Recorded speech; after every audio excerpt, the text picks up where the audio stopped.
What's up, guys? Welcome back or welcome to our anniversary episode called Behind the Mask. I'm Chris. And I'm Becca. Cool. So today I said it was an anniversary episode. We're at the end of season 2 or season 1. By the time you guys will have seen this or heard this episode, we'll be at literally the day that we started this podcast, Bex, and it's been a year, to put it lightly.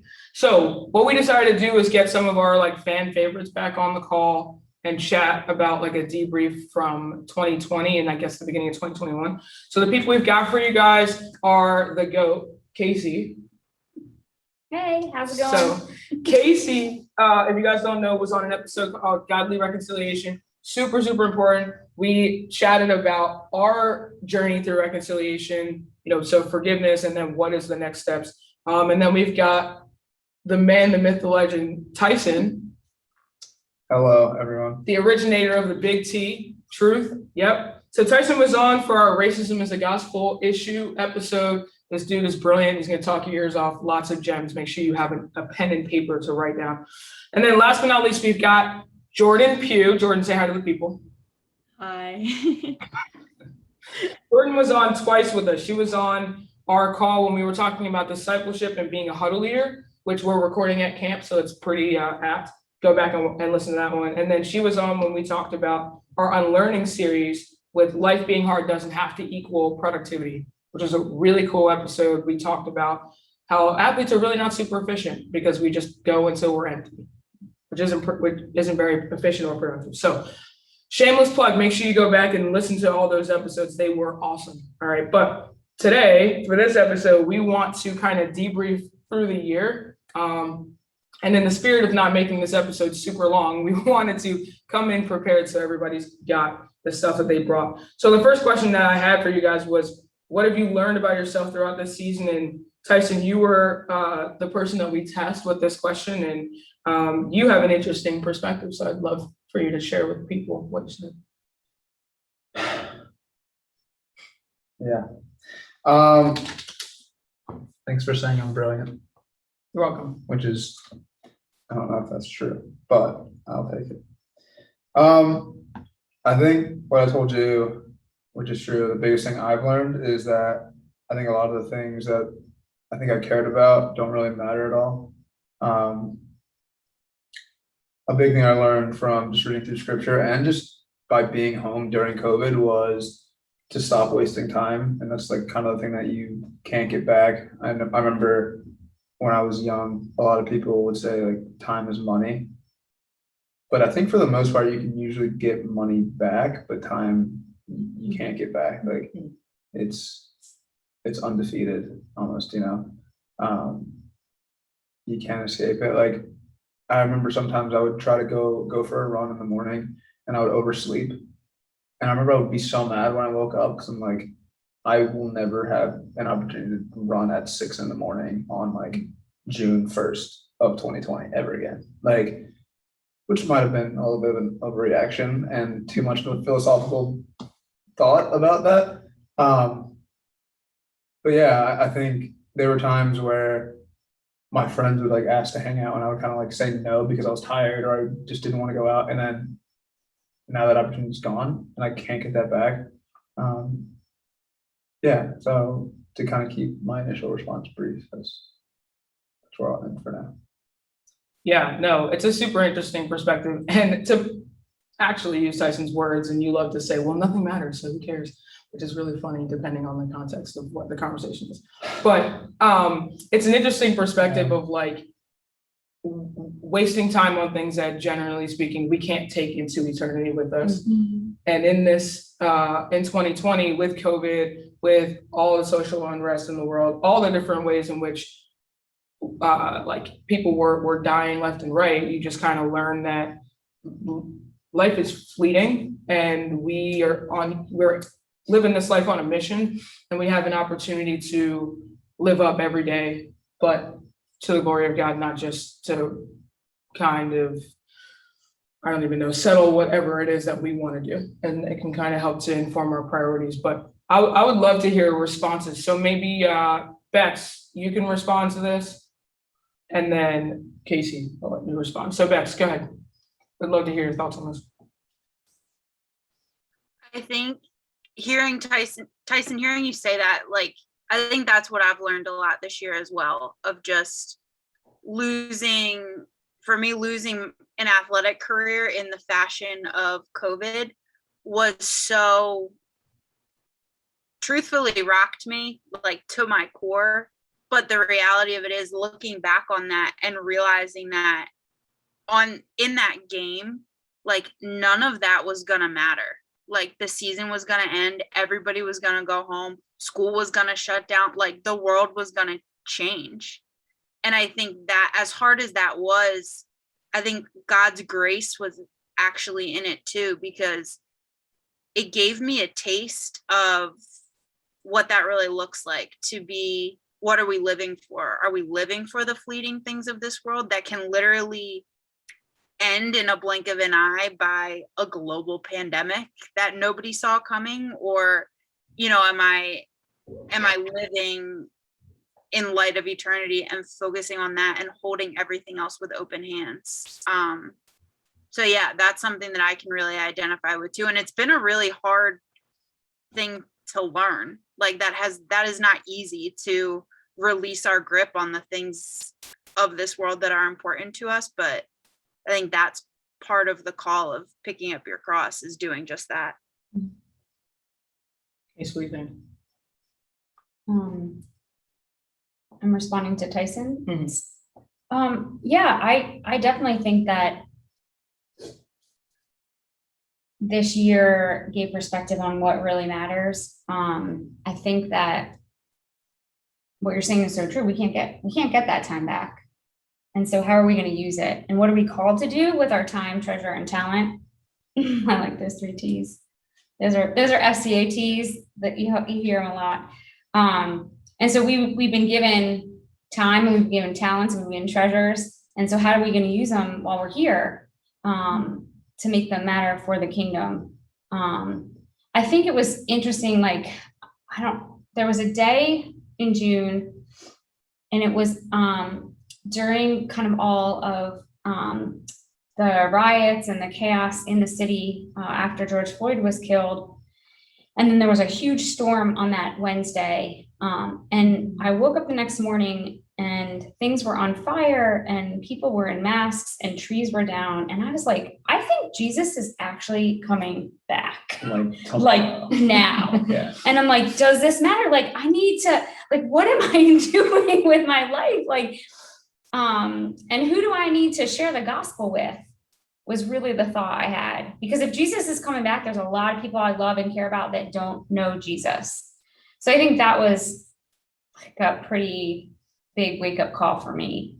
And I don't know if he's going to come back in our lifetime, but it was certainly like jarring enough and felt like end of times enough that I was like, I need to start preaching my butt off to people that don't know Jesus. So yeah. Yeah. Can I say something? Yeah, go for it. Thanks. So you said something like, and you said like life is fleeting. That's like the truest thing ever. Like, I think the reason why I kind of realized that nothing matters is because I was reading like through James, and it talks about like, it's like, it basically says like, don't say like, oh, in a year I'm gonna like do this or that. Like, say like, if God wills it, in a year I'll be able to do this or that, because like, we don't know what's gonna happen like tomorrow, let alone a year from now. And then it says like, what is your life? It's a vapor that's here for a little while and then it's gone. And I'm like, wait a minute. I'm like going into my senior year of college, but yesterday I felt like I was like 12 years old. I can vividly remember like being in 6th grade. So I'm like, where's the time gone? I remember like my freshman year in high school, like I was like, oh, I still got like 40 games. I got like 40 football games left in my career. Like, I'm good. It's gonna be awesome. And now like I'm like not playing football anymore. So I'm just like, it's weird. Like, I played football for 15 years, and it's just like, does that even like I'm done now. Like everything that I'm doing ends at some point. So I think what you're saying, like, I mean, I always say like nothing matters, but I think I'm being like hyperbolic. Like, I know some things do matter, but like, It's almost the opposite to But, me. It's like, like do they, everything though? matters. That everything matters with your time. It's like the opposite. Like I think it's nothing matters of the secular world. Like nothing matters that isn't of God to me. And so to me, it's like everything matters. Time is a vapor, so that I might be gone tomorrow. So how am I using my time today? Should I be on Instagram scrolling? No, I should not. I should be reading the Bible. I should be talking to people about Jesus. I shouldn't be, that's the kind of stuff that doesn't matter to me, is like that. And so it's like everything matters. but nothing does also. I don't know. I feel like I don't understand. I guess this is like sort of confusing to me because it's like, to me, it's like everything matters every minute. So if like we don't want to waste time, we can't get it back. It's a priority. That means everything matters. Every minute matters for the kingdom. Even playing sports Yeah. matter because that's a platform God gave you. So like it matters what you do when you step on the field. God gifted you with a talent to play football, to play lacrosse, to play soccer. Long time ago for me to play lacrosse. it wasn't that long ago. Come on. It was a long, Come far in a on. land far away. But like that does matter because it's so God gave you a talent, right? How you use that talent. How are you using your time to think about yourself and how good you are at something? Or is it to share the gospel in that mission field that God placed you in because of the talent that you were given? So to me, it's almost like the opposite. Like everything matters because time is but a vapor. What I'm Yeah. hearing is that, what I'm hearing to mediate this a little bit, because this is our summer associateship every day. What I'm hearing is it's a matter of perspective. So almost what I'm hearing from you, Case, is your perspective is everything is worship. Mm-hmm. So by that definition, then yes, everything matters, because if we're using it or we have the opportunity to use it to worship God, then sure, and preach the gospel and make his name famous. And the perspective I'm hearing from you, Tyson, is if the heart motive is that I'm doing these things to serve the God of me, then yes, nothing matters. So Let's go. Yeah. so that's what Come I'm on. hearing, is it's a matter of perspective. You guys Come are on. making the same argument, Yeah, I just think your we are. perspective shift is different. I think we're making. I'm gonna be the resident psychologist and just mediate it. We're gonna move on. Okay, That's good. so really good. So yeah, what we're basically hearing is that priorities, right? We heard a lot, or we were rocked. God basically put a giant pause button on our entire lives and said, "Are you with me or are you not?" in 2020. And for a lot of people, they were not. And for some people, they might have been. It was a kind of, and for some people, it was yeah. But I do think even for people that are like, yeah, God, I'm with you, it's still challenging. What part of, are you with me 100%, or are you only willing to give me part of you? So like there was a lot of trying to figure out what your priorities were in 2020, for sure. So with that, we're gonna move on back. So I'm gonna push it to you for the second half of our conversation. Yeah, that's a really good segue into our next question of, hitting the pause button and being like, okay, what now? And I think the next thing that we wanted to discuss was, how has God changed you, challenged you, pushed you out of your comfort zone? Like, how do you feel like you've grown in the past year? And we'll start with Jordan on this and then head to Casey. But what do you think in the past year has been like, looking back, that you've grown the most or been challenged in the most? Yeah, I mean, I feel like this all kind of fits together like so perfectly, because I think we all kind of had to like take a step back and ask ourselves, like, where do we go from here? Like, what are we doing now? And I think like one thing that I had to learn was how to be still and how to know the voice of God. And I just like, I felt it so clearly. Like I was asking God in my prayers, like going into the last year, like coming into this new phase after graduating and just like being done with sports and kind of everything going on, like asking God to like make his voice clear to me. And like I heard so clearly, like you can't know my voice if you don't know me.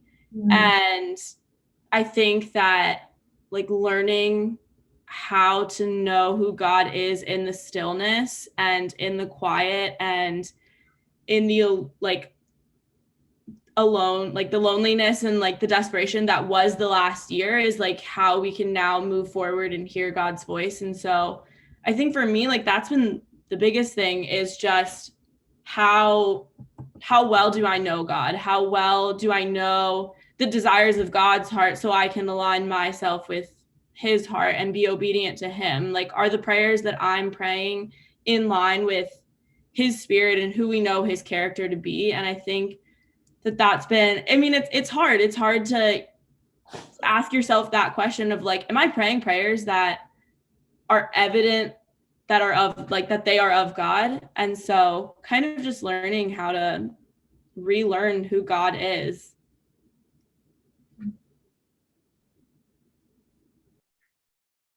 What do you think, Case? Yeah, I think this last year, well, 16 months, it's like more than a year of this, but he's taught me that he's God and I'm not. I mean, I think about how things change daily, especially in the beginning. And man, my desire to control and have comfort was so evident in every single minute of every single day, that I really need to daily and sometimes minute by minute surrender control and my desire to control to him. And I think, you think about almost every single story in the Bible, surrender's at the center of God's will. And his plan is always better than ours, right? So his plan is always better and he is good, and surrender's at his will. We have to get really good at surrender in order to be in his will. And I think that's what God taught me this past year, the most. Yeah, that's such good stuff. And I feel like it's stuff that to learn it, and we're almost like forced to learn it because it's so we're in such uncomfortable places, and we finally sit down and we're like, what is going on?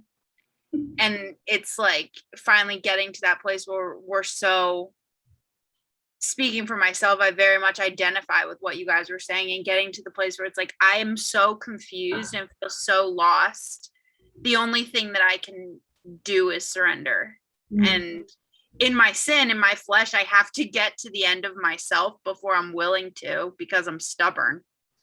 But just that place. And then Jordan's like, yes, same.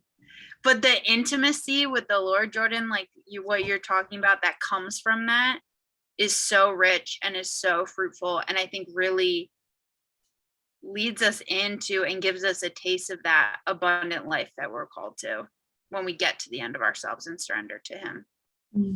But Chris, I'd love to have you share on this too, before we kind of share more thoughts. Yeah, so this is interesting because what is so evident in both of Jordan, you're talking about stillness, in case you're talking about surrender. And to me, the heart of like, there's a humility that has to take place for both of those things to happen, right?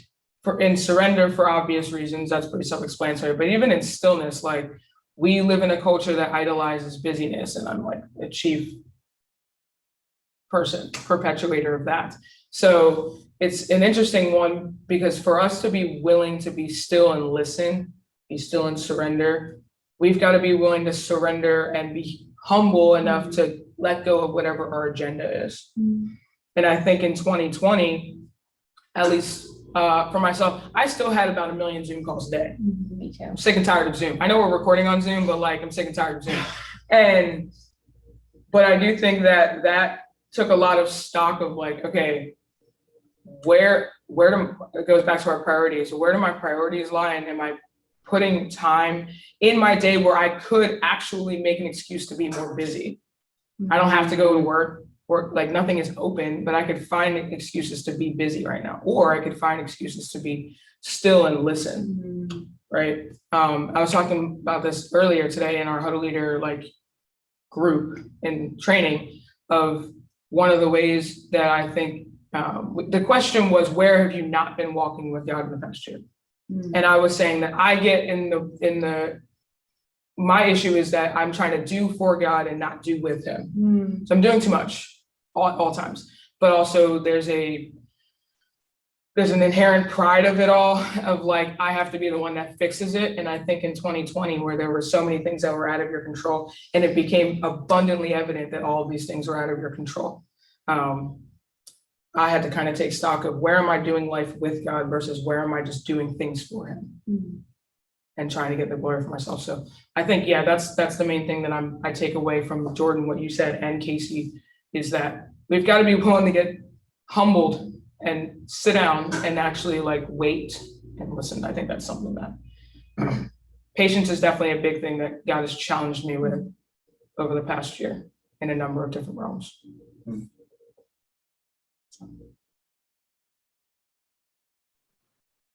What do you think, Chris, when you say patience has been one of the things that God's challenged you with? I was actually thinking about this the other day, like looking back and like my posture towards the Lord, like in 2019, that was in another world, or just like before this season of life. And Chris, you bring up patience, and I'm curious to know, like, if you can look back, like what are some of the shifts that you've seen happening, and we can kind of, I guess, head into our words of encouragement and just transition of how have you seen God work in that time. And I think we have time for everybody to kind of share in these challenges, like, how has God met you there in the midst of really hard things and really hard lessons? Do you want me to go first? Yeah, let's just go in line for my brain. So like Chris, Casey, Tyson, Jordan. So I think when I say patience, it's in a number of realms.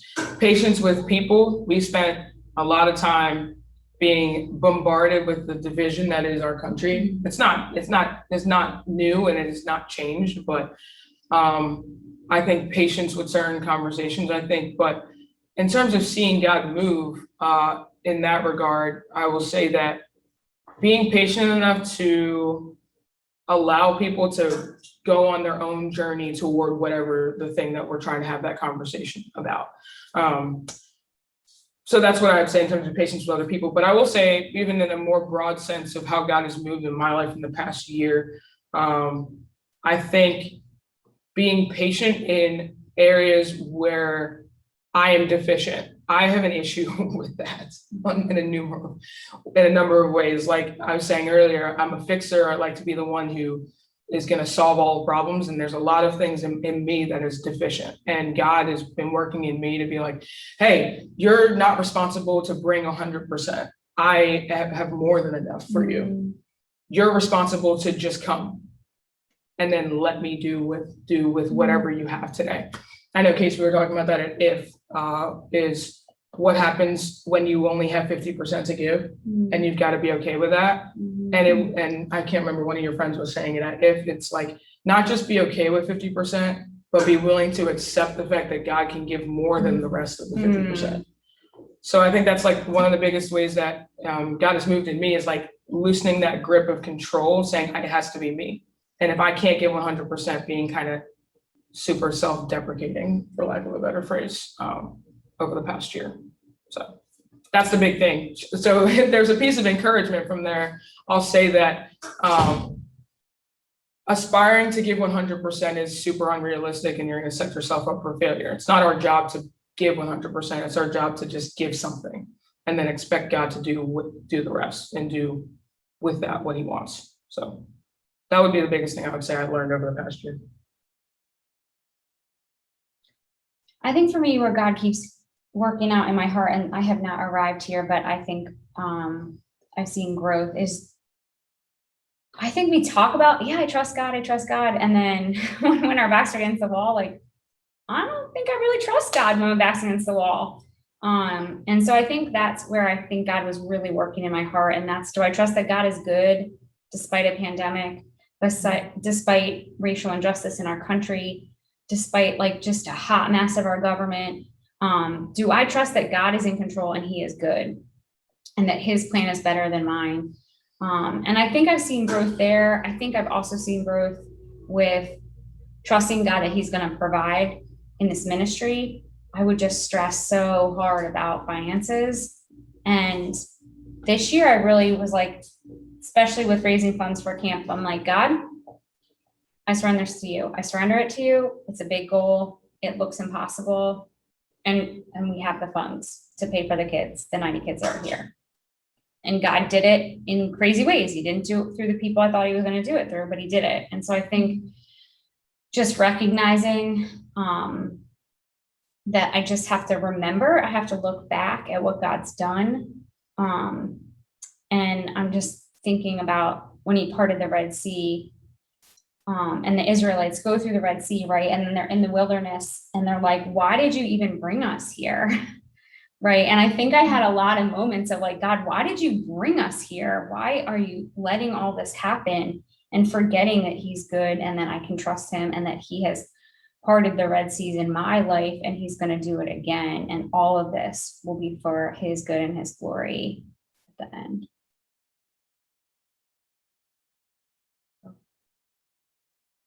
Tyson, hit us with it.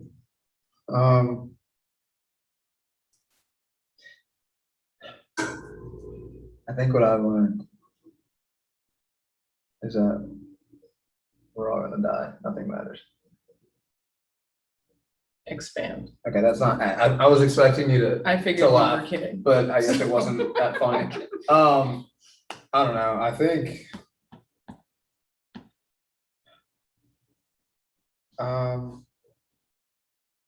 I'd say just to keep it greed again. Just that I'm still so far away from where I should be. I think being able to spend time like kind of like in almost like a solitary confinement type of deal, being in my room all the time last year during COVID, like put me alone with my thoughts, and put a lot of things in perspective for me. Because obviously I was kind of debating on like if I was gonna transfer schools. I didn't know like what God wanted me to do. I was definitely not really having a good time, just like living, I guess. I don't know. I just thought it was just weird. But I think I realized like over the past year that I just like have a lot of things I need to work on, like a lot of, because I know like we're all sinners, I guess, but I think I definitely fall short in like a ton of ways that I wasn't even aware of before. I think I was aware that I was an imperfect person, but I think I was like kind of like tricking myself in a way. Like it's like, oh, like you lead like your Bible study at Holy Cross and like people like what you have to say and like you do FCA and like you're involved in the church and stuff and oh you're good at like Bible trivia, like stupid, obscure, dumb stuff. Like but I think I realized like, dude, you're kind of a piece of crap. Which I know sounds bad, but like I think sometimes you need to like understand like where you fall short to start like fixing it. I think acknowledging the sin is the first step in repentance. I know they say like ignorance is bliss, and I mean it's true because once you sit down and realize like, dude, why'd you treat that person that way? Or like why'd you say that to that person? Like why'd you do that? I don't know, it puts things in perspective, like, dude, you wouldn't like if someone did that to you. Or like what if someone did that to like one of your family members? Like it's just weird. Like even like minor stuff I like even like not even things I would say, but like even like thoughts. Like I'd have like super like prideful thoughts and like why when I think about things am I like the center of it? Like and it's weird because I would like go like lead the Bible study on like Wednesday nights. And when I look back at like last year, I'm like, dude, like you're just basically like condemning yourself almost. Like I think James talks about it, like in chapter 3, it's like, maybe it's not chapter 3, somewhere in there. It's just like the teachers are gonna be judged more. Like how am I gonna sit there and tell people like, do this, don't do this, like avoid this, like cling to these things, and then not like live it out? Because that's like the worst thing to be, is like a hypocrite. Like how are you gonna, I don't know, like you kind of just like fold it a little bit. I don't know. And that obviously like sucks to realize, but I think it's like, it really sucks like when you realize like, dude, like you screwed up, or like, oh, like you shouldn't have done that, like, or like, oh, like kind of like what was going through your head at that moment. It's just like, I don't know, it sucks because you're like, damn, I know better. Like I say like, oh, I know the Bible so well, but then like you can't like implement it in your own life. So it's like, do that, like you don't even, like you don't have an excuse at that point. Like if someone like doesn't know Jesus, like doesn't know the Bible, or like doesn't know any Christians, like, okay, yeah, he has an excuse as to why they might act a certain way. But like I go to FCA, like I go to church, like I read the Bible, like how do I still like screw up, you know? Like, and I think Paul talks about it, he's like, why do I think maybe Philippians is like, why do I do the thing that I hate? I never really understood that until like I was dealing with it like all the time. I think another thing I realized is that, dude, like I think I'm like some like adult, like grown man type of guy, but like there's a lot of ways where I'm just like a kid. Because at a certain point, whenever I'm faced with like an issue or decision, like I'm a grown like man, like I'm a grown person. Like I can make decisions. Like I can like say like Tyson, like to not do this, like do not do it, and then I'll choose to like disregard like that voice in my head, and it's just dumb. Like it doesn't happen all the time, but it happens like way more than I would like to admit. So I don't know. It's just like, it's weird because I'm just like, dude, do people look at my life and like never want to know about Jesus because of me, you know? And that's just like not the best.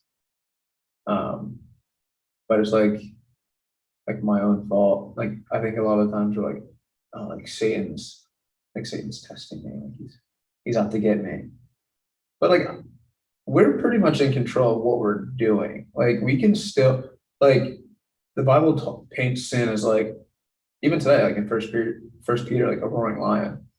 And even I think in Genesis, like when God is talking to Cain, like right after he killed his brother, he's like sin is like gonna be creeping at the door, but like you can overcome it, you know? So yeah, it's just weird. I think I'm just kind of like a hypocrite. Like I can not easily, but like through struggle, I can like fight off different things. But then sometimes I'm kind of just like a coward, I guess. So yeah, I guess I don't know. God definitely has to have mercy on me, that's for sure. But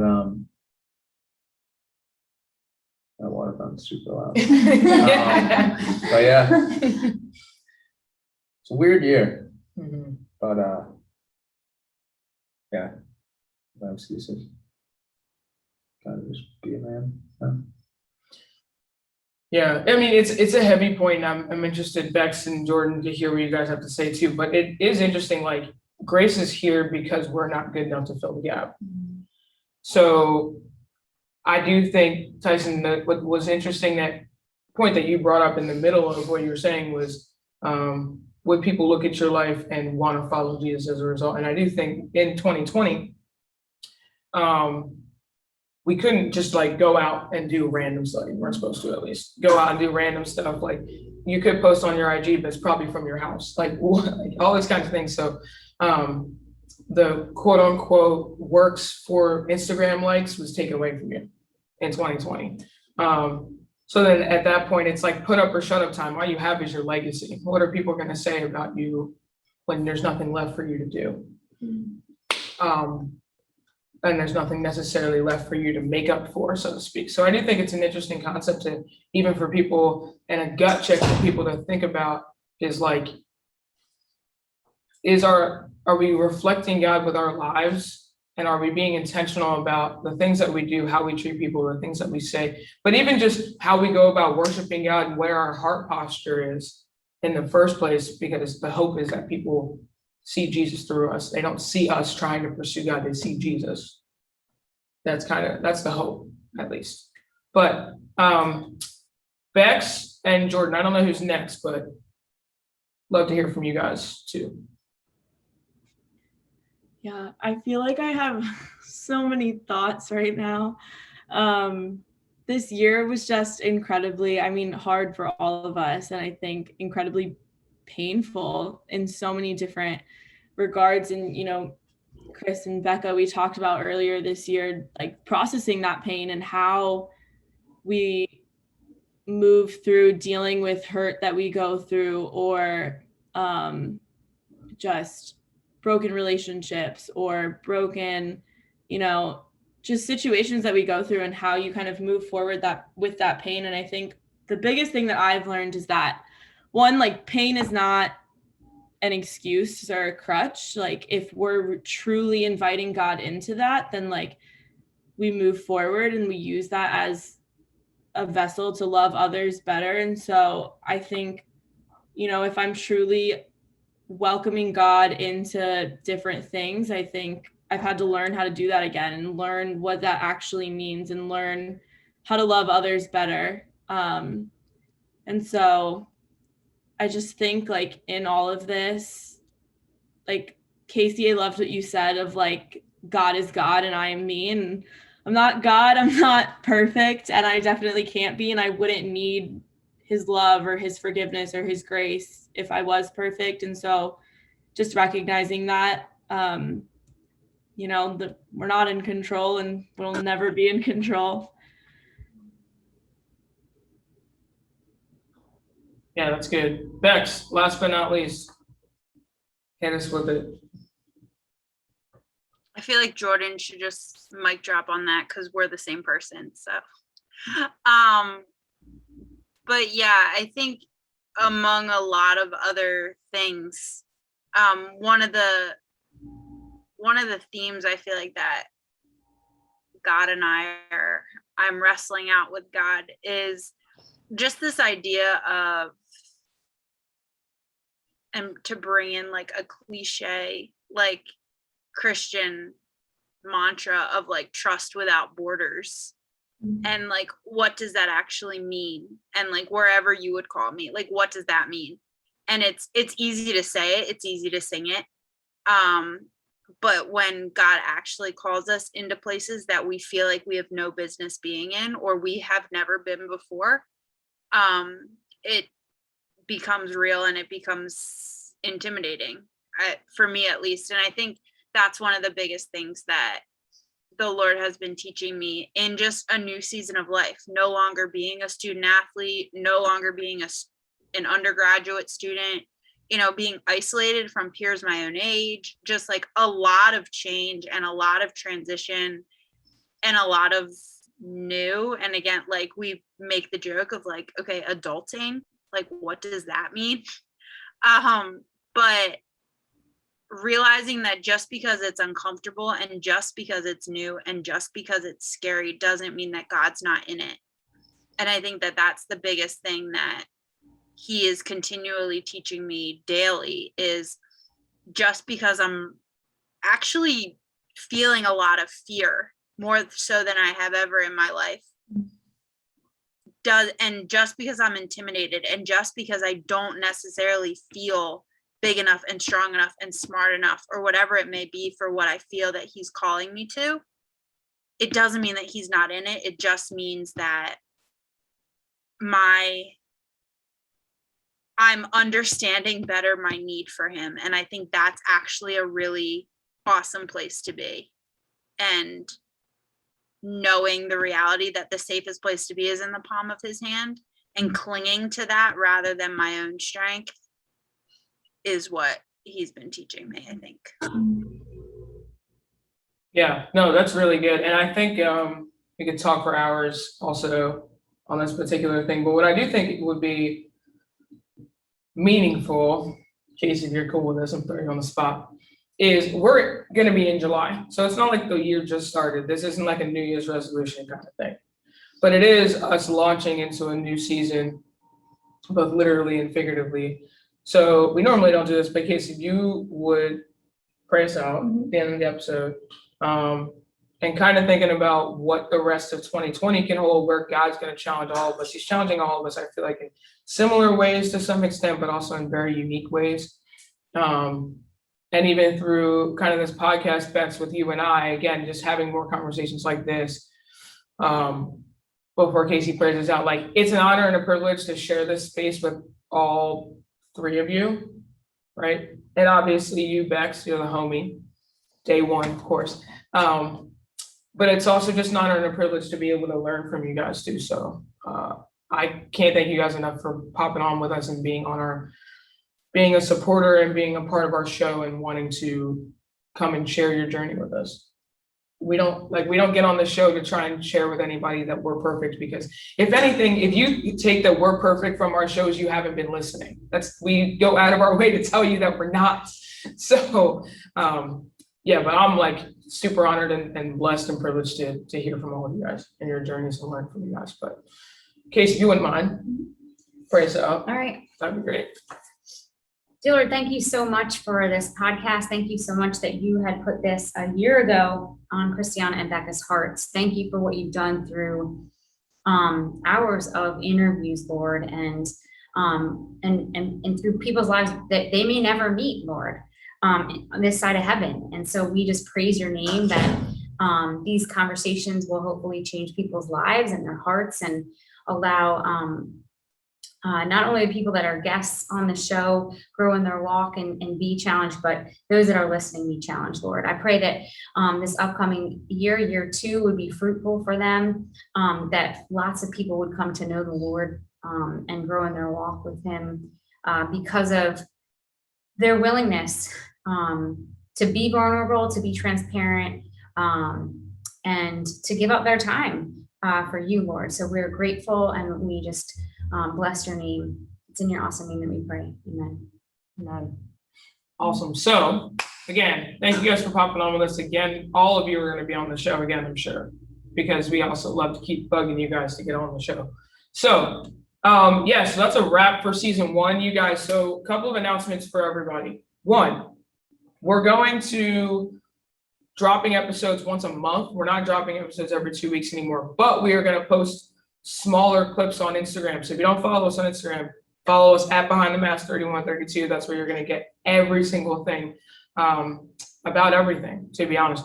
And then, yeah, so that's basically where we're going. And what we are hoping to do is to continue with our Unlearning series, but we also want to talk about what are some stuff that we're relearning going into the next year. So again, as always, you guys love what you're hearing as much as we do. Hit the red subscribe button at the bottom of the screen if you're watching on YouTube.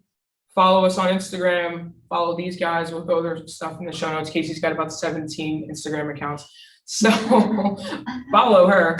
And then, yeah, we love you guys. We love to hear your conversations. Hit us up. We're an open book. But until next time, we'll catch you guys later on season 2, Behind the Mask. Bye, guys.